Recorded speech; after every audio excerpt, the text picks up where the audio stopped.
आपको राम राम।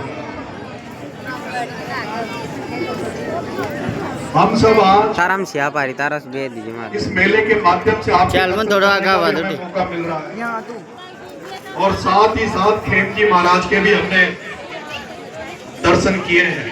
ये हमारा सौभाग्य है कि आज आपके गांव में आपने जो स्वागत किया, सत्कार किया, उसके लिए सभी गांव वासियों का, सभी लोगों का बहुत बहुत धन्यवाद, बहुत बहुत आभार।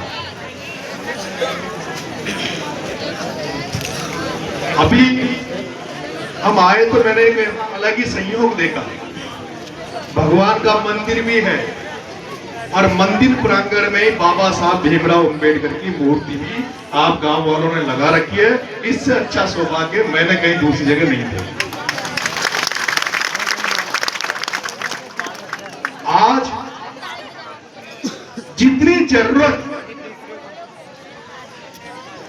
हमें भगवान के आशीर्वाद की रहती है, मुझे लगता है कि आज के समय में एक असली भगवान की मूर्ति आपने अपने प्रांगण में भी लगा रखी है।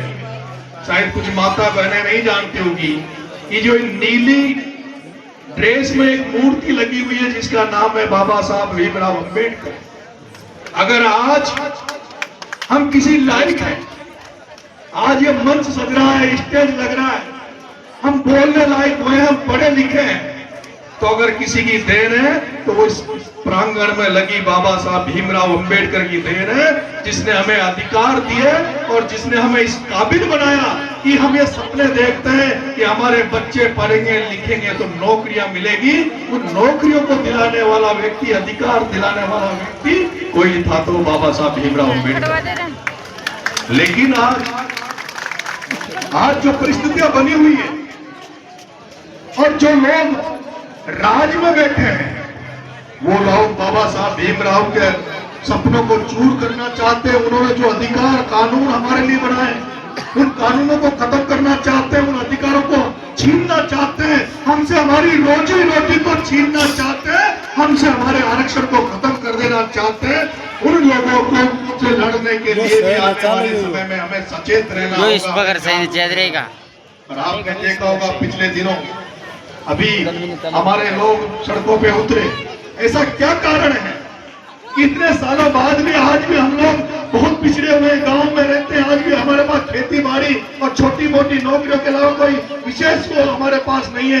आज भी हमारे पास फैक्ट्रियां नहीं है, आज भी जुडिशरी में हमारे आदमी नहीं है, न्यायपालिका में हमारे आदमी नहीं है, आज भी कई मीडिया में हमारे आदमी नहीं है। उसके बाद भी बार बार एक बात चलाई जाती है और वो बात यह है कि आरक्षण को खत्म कर दिया जाए। और आरक्षण को खत्म ही नहीं, उसके साथ साथ एक नई बहस देश में छेड़ दी कि इसमें भी वर्गीकरण किया जाए, इन जातियों को फिर लड़ाया जाए, एसटी को एसटी में रहने वाले अपने तबकों को लड़ाया जाए, एससी को भी बांट दिया जाए, एससी में रहने वाली जातियों को भी बंटवारा करके उनको भी आपस में भिड़ा दिया जाए और इनकी एकता को भंग कर दिया जाए। कभी आरएसएस के राष्ट्र प्रमुख मोहन भागवत खिलाफ भाषण वक्तव्य देते हैं और अब तो सुप्रीम कोर्ट ने भी ऐसा अभी आदेश दिया था, लेकिन वो तो हम सबकी एकता थी।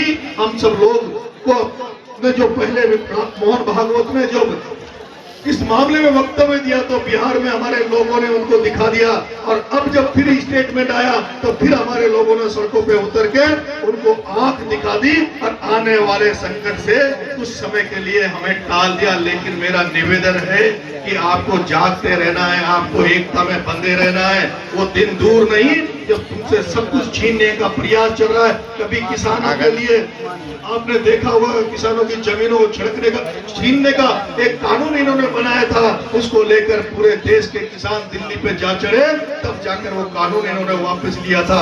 इसलिए हमें जागते रहना चाहिए, सब लोग एकजुट रहें। आपसे मेरा आग्रह है, आप पर भगवान खेम जी का आशीर्वाद बना रहे और आपका आशीर्वाद हमारे साथ बना रहे, हम पर कृपा बनी रखना। और हमारे आपके मंच में मुख्य अतिथि के रूप में आदरणीय प्रहलाद जी गुंजल साहब बैठे हैं। प्रहलाद जी गुंजल साहब अभी हमारे यहाँ लोकसभा का चुनाव लड़े थे और आपने भरपूर प्यार दिया, आशीर्वाद दिया, जनता ने खूब जमकर उनको मतदान किया और लेकिन गलती से थोड़े बहुत वोटों से वो रह गए।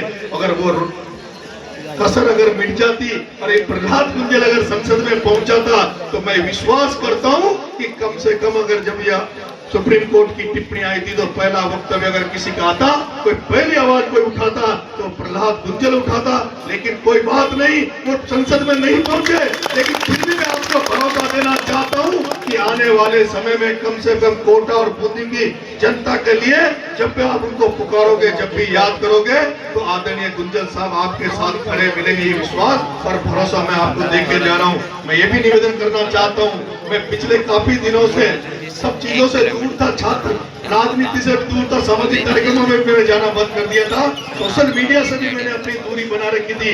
लेकिन आज आदरणीय गुंजल साहब के कहने पे मैं वापस हिम्मत करके आप लोगों के बीच में आया हूं और निवेदन करना हूं कि आने वाले समय में जैसे आपने लोकसभा चुनाव में हम दोनों की जोड़ी को सड़कों पे देखा था, आने वाले समय में इस हारोती में कोटा, बूंदी, झालावाड़, बारां की सड़कों पे भी प्रहलाद गुंजल और उनके छोटे भाई नरेश मीणा को आप आम किसान के लिए, आम पिछड़े के लिए, आम कमजोर व्यक्ति के लिए लड़ाई लड़ते हुए देखेंगे। इसी के साथ आपको बहुत बहुत धन्यवाद। राम राम साहब।